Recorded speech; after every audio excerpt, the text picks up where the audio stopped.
I'll wait for y'all. Yeah. Wait for him. Joseph, we got permission. Got it. Go ahead. Oh, there you are. Okay. What, are we good? I'm good.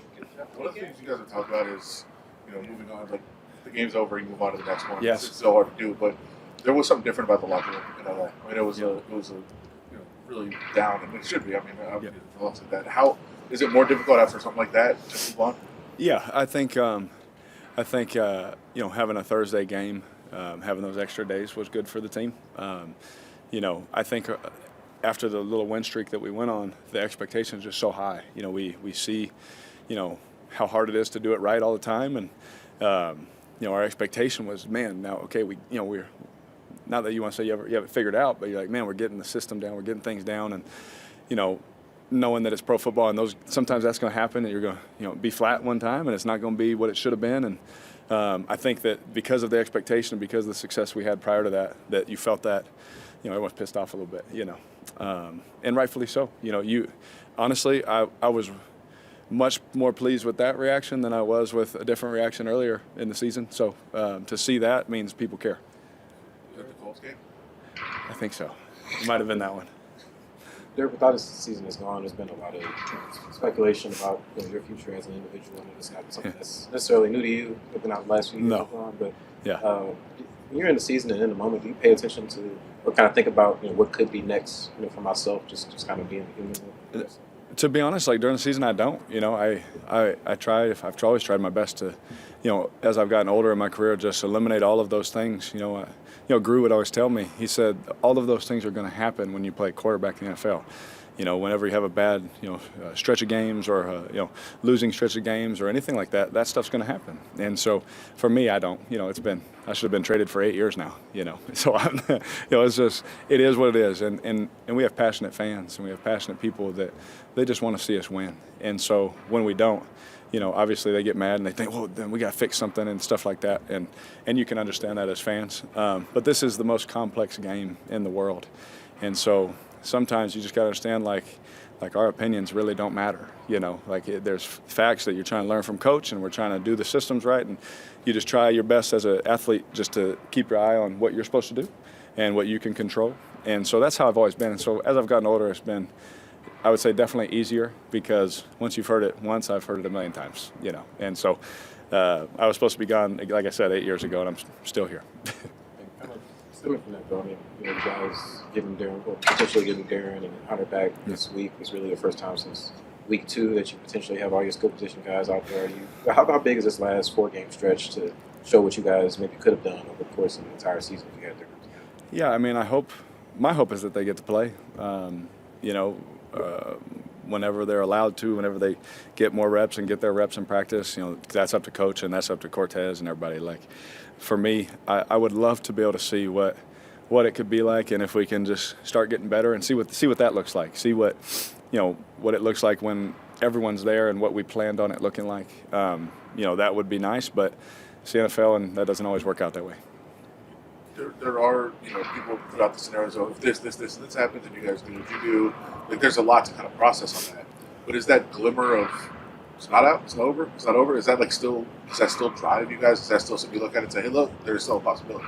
Yeah, absolutely. I mean, as competitors, there's absolutely still a possibility. I mean, we had a 5% chance last year, whatever it was. And so crazier things have happened, but none of that even matters unless we take care of today and win this week. And so, playing against, the Patriots, Bill Belichick, and, their staff and all the players that they have, like, that's not an easy task, So for us, if we want all those things, we can hope for it and all that, but, we have to be able to put in the work this week to make sure that happens.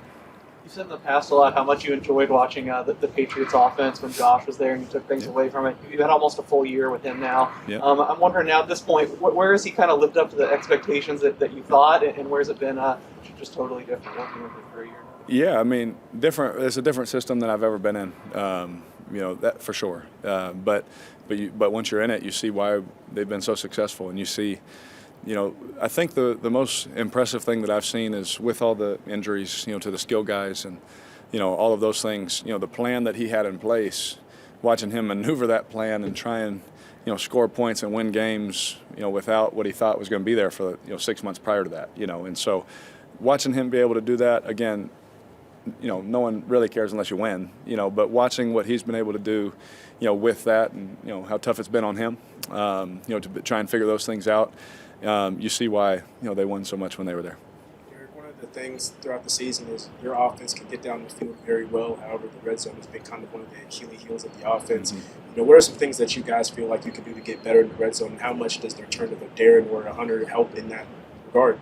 Yeah, absolutely. I mean, for sure those things would help if they were out there, which you hope that they could be. But it just really comes down to us as players doing things better.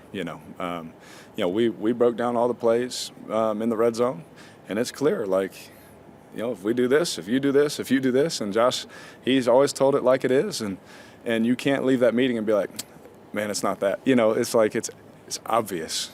So when we sit there as leaders and we see it, you try your best to push those guys that, or yourself, whoever coach is talking to, we have to do those things right if we want to be better these last 4 games.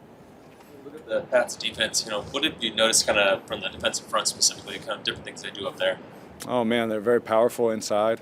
They do a great job, setting the edge on defense, trying to, take away those edge runs and those kind of things. They're really good at that. They do a good job, in the 2-gap world, taking on double teams. Like I said, powerful guys on the inside with quick, twitchy, strong guys on the outside that can set an edge, can get to the quarterback, can jump inside, can go outside, can go through you. Very versatile linebacker. In that sense, they can drop, they can rush, they can, cover, they can do a lot of things. And so, very multiple. And whenever you have good players like they have, with arguably the best coach, to ever do it, scheming them up and putting them in positions to do things, it's a tough task. You mentioned the different reactions from after a previous game to after last game, how it was different in the locker room, but you guys responded last time. Yep.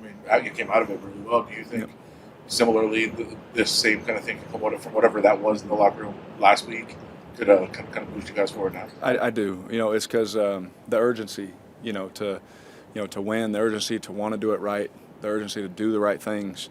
There was no other thought process than just doing football better, and I think that we've narrowed that focus on what it should be. And so, 2 different responses, but it's on that same track that we want it to be on for sure. That's good. Good. Thanks, guys. Thanks, man. Yeah, appreciate it.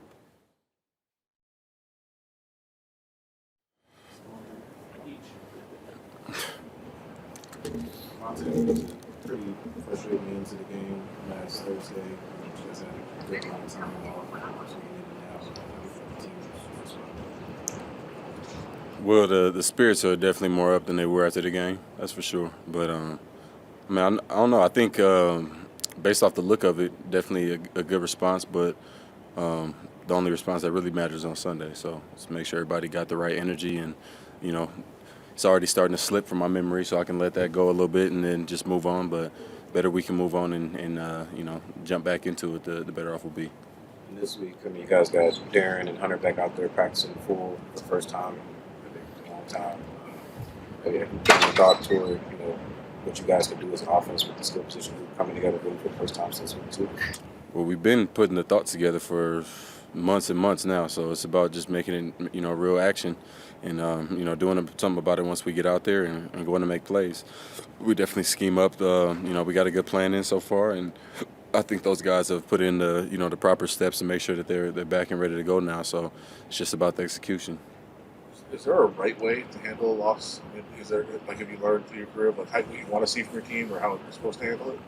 Yeah, I mean, you want to see guys affected to a certain degree. You don't want to see them affected to where it affects their performance the next week, But it means something to the guy if it's it's shaken up a little bit by it. So you always want to see that it matters, but not too much to the point where it throws you off the next week. Derek said it was. I mean, obviously the locker room was very different Thursday than it has been at other times. Derek said he liked what he saw in terms of kind of dealing with it emotionally. But last time against Indianapolis, it was different, and he said the response was really good. So, I mean, can the response be really good off of this, just like it was off of that one? You almost confused me, but I confused myself in the middle of that. yeah, I think you can have a different immediate response to things and still respond the right way. So I hope that answered that. the proper way. Yes. So you can be pissed off one time or not as pissed off and still come back and come to work and do what you got to do the next week. So it doesn't really matter how different personalities are going to react different in the moment, but I think collectively as a unit we got to all be on the same page as far as getting our minds right to come correct. What can you glean, if anything, from the joint practices you had with the Patriots way back in August? Yeah, I mean, there's a lot of stuff you can take from it just based off of the one-on-ones you had. I don't think that they were scheming necessarily to try to stop a certain player or anything at that point. They were just kind of running their calls that they usually run in practice, and so this is going to be different now because obviously they're going to take the proper steps. It's not going to be as many one-on-ones, I'm sure, as I had in August. So we're going to have to make some adjustments, but for the most part, there is a lot of good things you can take from that on the personnel and different techniques from different guys. What kind of challenge is it facing the Patriots, a team that always tries to take away the best offensive weapon of one of their team, and you've only faced them twice, one of them in your rookie season? Mm-hmm. It's well, I mean, it's really just like any other game in the sense that you have an idea of what they're going to do, and then you got to adjust to what they're actually doing in the game. If it was as simple as just looking at the card and percentages and stuff, we could just have that sent to us and just go strictly off numbers. But at the end of the day, you got to look at what's the pre-snap picture and then the post-snap picture, and then go out and play and make plays. So it's not really going to be that much different. You can only do so many things. So we just got to be ready for whatever we've seen on tape and then react to whatever they do. And the Bulldogs, you got another Bulldog in there with Natane. Yeah. How does it feel having more Fresno State? It's good, man. It's good, man. It's the more the merrier. So we'll see if we can get a couple more. That's good.